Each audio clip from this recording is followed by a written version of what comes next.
Oh, hi there. You know, I'm just sitting in my backyard, enjoying a bit of the nicer weather and some of the sun before it goes down. And these last couple of days have been a bit rough for me. I don't know how they've been for you or how this self isolation is has been for you, but I found it exasperating my depression. And a couple of days ago, I was going through a bout of depression. It was coming on.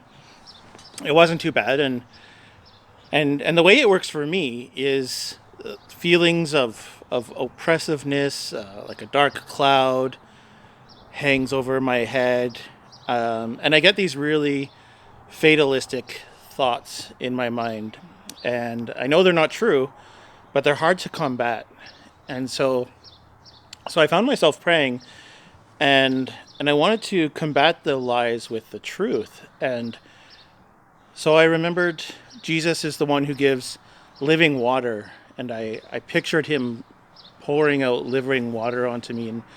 And where my mind landed was the phrase, "You are my light and my salvation." Jesus is the one who gives light. And I looked it up, and it was from Psalm 27.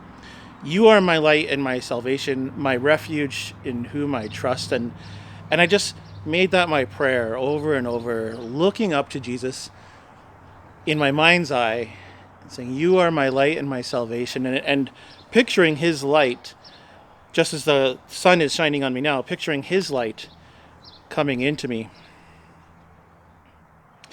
Well, and that was helpful.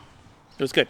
The day after, though, my depression actually got a lot worse, and the only thing I could do was to reach out to others to ask for prayer.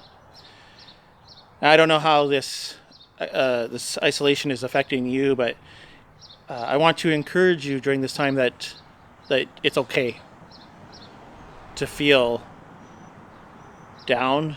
It's okay to feel lonely, to maybe feel lost, to feel worried. But we can't allow our feelings to determine what's true or not, right? We know that what's true up here.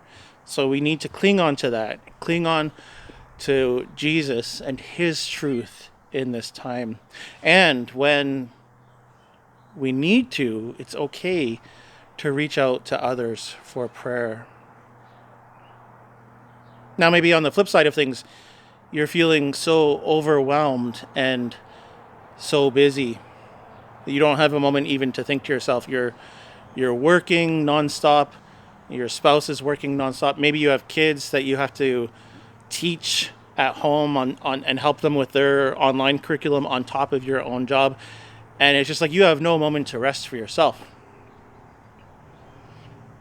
And if that's you, I feel like those are the two extremes, right? Either we have more time, or just time is different and we can get into our heads more, or we're just so busy that you don't have no time for anything else. And maybe if that's where you're finding yourself, the passage that comes to my mind is just be still and know that I am God. Be still and know that God is, and that He is God. And and as unrealistic as it sounds, take some time throughout your day. Maybe wake up 5 minutes early and just spend that 5 minutes in bed. God, you are here. I know that you are God.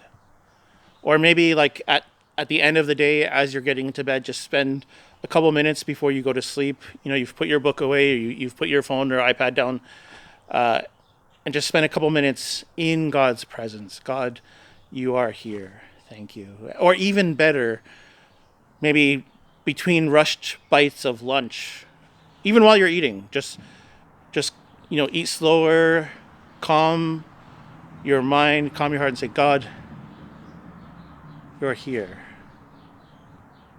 And you might be thinking, well, that sounds like really unrealistic. But honestly, much of Christianity does sound unrealistic, and yet it's true, and there's truth in it. And so try it. If you're just too busy, God, you are here. Be still and know that I am God in the middle of your day. if you don't have time then, at the beginning of your day or at the end of your day.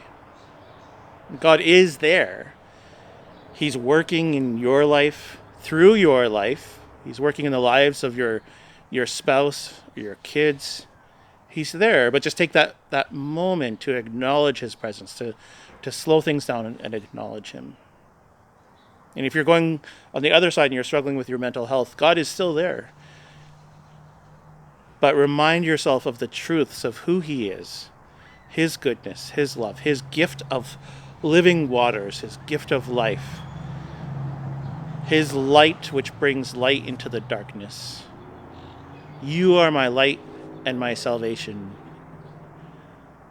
And find your refuge in him. And I'm praying for you. God be with you, and I'll see you soon.